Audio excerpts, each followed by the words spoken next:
Beautiful.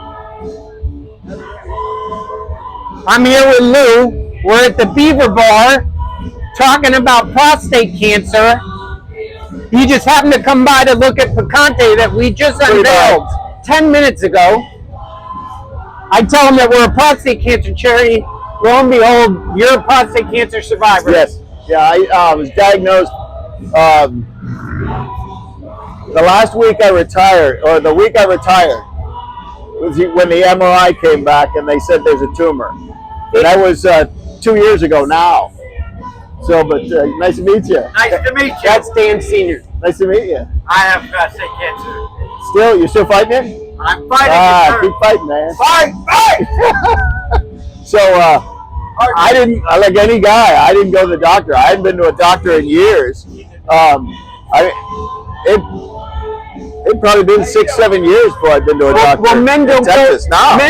My dad is a Marine Corps vet. Obviously went to the doctors in the Marine Corps. Yeah. He didn't go to a doctor until he was 53 years old because he had symptoms from prostate cancer. Yeah, you go when you're hurting. We don't go to the doctors. Yeah, and that's part of the problem, because if you're not going to the doctor and the doctor isn't saying, hey, you're of age and risk, go get your PSA level. And it's funny because my dad passed from it. As of 2015. So I knew what a PSA test was, but I still had never had one. Well, and never had a PSA test. Your risk of it dramatically goes up if you have family history. Yeah. I'll be third generation. You were second generation, and still you weren't testing the moment you should have. And that's the issue: is men aren't talking about this. Yeah. And the simplest part of early detection, a PSA test. Yeah. So what had happened was I got COVID in 2020 in July. I got COVID. I was in a hospital 4 days because it was brutal. It was the, what do they call it, the Delta variant. Yes. It was brutal. My wife was in for 7 days. Oh, in that you actually got admitted. Oh, yeah, 4 days. It was not fun. I mean, usually I go through a flu-like thing in a couple of days. This thing was, 7 days and still kicking my ass. And then, so my wife gets it, and she's 4 days behind me.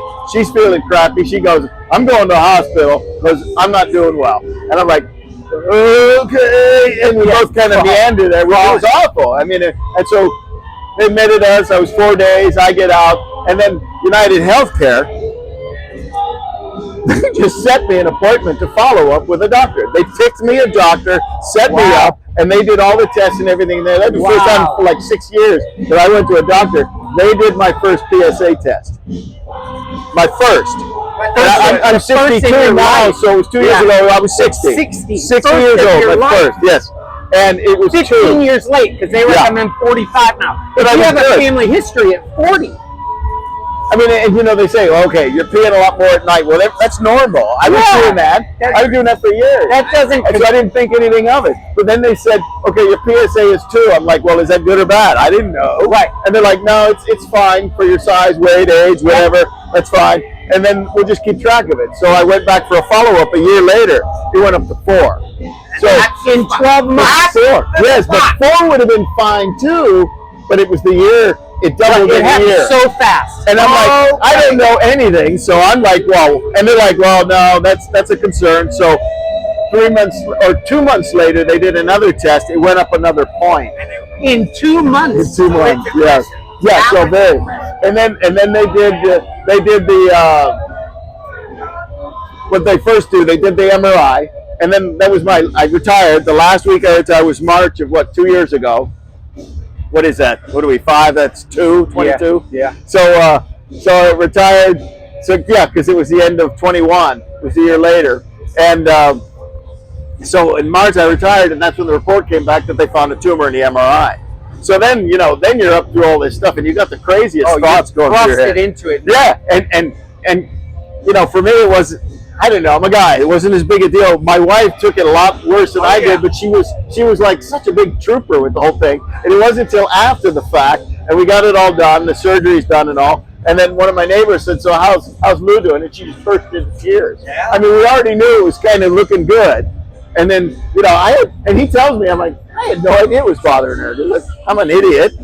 Well, we don't, that's not how we're wired. We don't show weakness, right? And that's about and you go to the doctor when it's like, I think I'm bleeding to death, and that's about it. Yeah. So it went through the whole thing, and then you got these crazy questions. Well, what do you do? Oh, they got all these, holistic things you could do. But when you know you have a tumor, and they did the biopsy, and it was aggressive. They do the grading, the whole stage. You understand the difference between the stage of cancer and the gradings, and it's all confusing because they're saying, well, you got grade 4 cells in here, which are aggressive, and so most of it's 2s and 3s, which we would have just monitored, right? But then they said, no, there's some grade 4s here. This is aggressive. This can go bad. And then they were nervous and trying to check. They did the CT scans, the bone scans, everything. And I caught it early enough. There wasn't anything in the bones. Although they went and told me, oh, you got arthritis. I'm like, yeah, I know that. Well, that's the key. Getting it early. Yeah. And so that was end of March, when they did the MRI. And then the prostate, or the biopsy, was like a few weeks later. And now you get nervous because this thing's aggressive.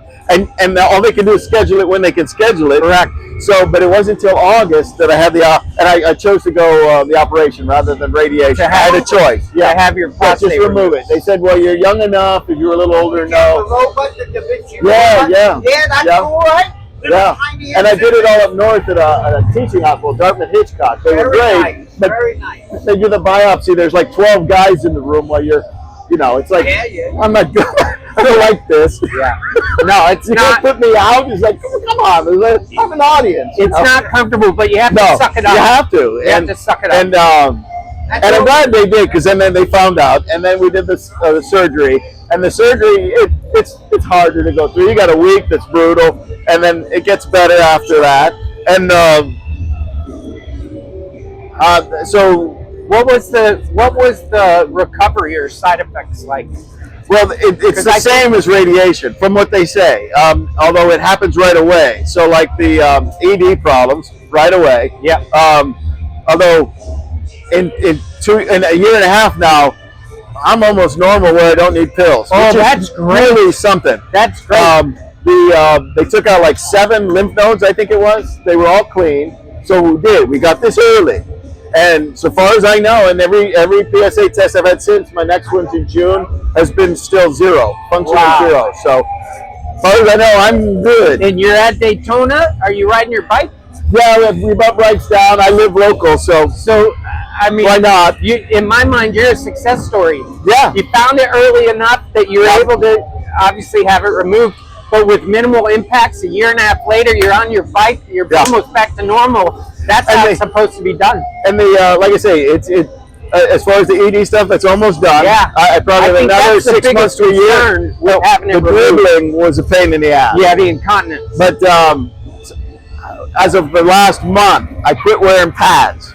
So I don't need them, although I'm packing today because there's going to be a few beers. Yeah. And right. But listen, oh crap. Nobody's proud of that, and nobody wants to deal with that. But in the grand scheme, it's better than dying. You got your life. Yes. And I don't have to worry about it now anymore. You do the blood test. Eventually, I'm at 6 months now. Eventually, go to yearly, and they just keep checking. Because if one of those little aggressive cells got outside of the walls of the prostate, that's what happened to my dad. And then they got to do radiation, chemotherapy. Yeah. He's on hormone depletions to get rid of all his testosterone because now he can't control it. It's out of control. And like I said, it was weird at that position because everybody tells you, "Oh, are you eating your green beans?" It's like, they give you this stuff. Oh, you should take the ivermectin, the fenbendazole, and all this stuff. Now, it would be something to take that when I found the PSA had gone up. That's when you do that. But when you've got a tumor and they've done the biopsy and it's aggressive, no, that's not the time to mess around. Yeah. Because if you put off that surgery, that might kill you. Yeah. Yeah. So, well, you got to attack it. You got to go at it. That's what it's all about. I really appreciate you sharing the story because other men need to hear how this is done and that I would have not known it for COVID. So COVID was sucky, but for me, it saved my life. You got lucky. Yeah. And that's the point. You got lucky, but it worked in your favor. And that's what CKC. We're here to try and share your story so other men can figure this out. Yeah. So I don't make COVID give you the reason to get a PSA check. No, if you're 45, something else, if you're 45, you need to be getting it done every single year. And if you have a family history, you better be starting at 40. And if you don't have insurance, you look us up at Customs Kicking Cancer. We'll give you a free test to do right in your house. There's no excuse. No excuse. Thank you.